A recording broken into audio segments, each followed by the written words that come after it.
ABN Marathi news मध्ये आपल्या सर्वांचं स्वागत आहे। ताज्या बातम्यांसाठी एबीएन मराठी न्यूजला सबस्क्राइब। पुण्यश्लोक अहिल्यादेवी होळकर यांच्या 300व्या जयंतीनिमित्त आरपीआय गवई गटातर्फे अभिवादन। Republican party of India Gavai गटाच्या वतीने पुण्यश्लोक अहिल्यादेवी होळकर यांच्या 300व्या जयंतीनिमित्त प्रथमतः प्रदेशाध्यक्ष जगप्पा कांबळे यांच्या हस्ते पुण्यश्लोक अहिल्यादेवी होळकर यांच्या पुतळ्यास पुष्पहार अर्पण करून अभिवादन करण्यात आले। यावेळी श्रीकांत सावंत, सागर खंदारे, बापू लालसरे, रावसाहेब प्रक्षाळे, मारुती सोनवणे, दत्ता सावंत, धर्मा माने, नागेश गेजगे, रमेश साळवे, इरफान शेख, सचिन जाकोडे, बंडू तुरपे व इतर कार्यकर्ते उपस्थित होते।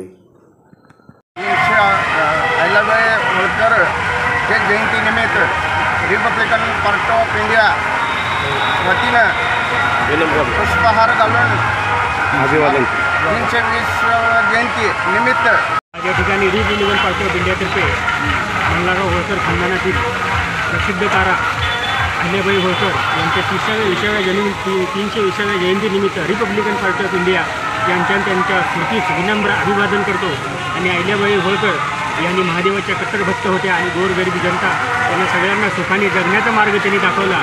आणि याच त्यांच्या जयंतीच्या निमित्तानं परत एकदा रिपब्लिकन पार्टी ऑफ इंडियातर्फे त्यांच्या स्मृतीस विनम्र अभिवादन करतो। जय भीम, जय भारत।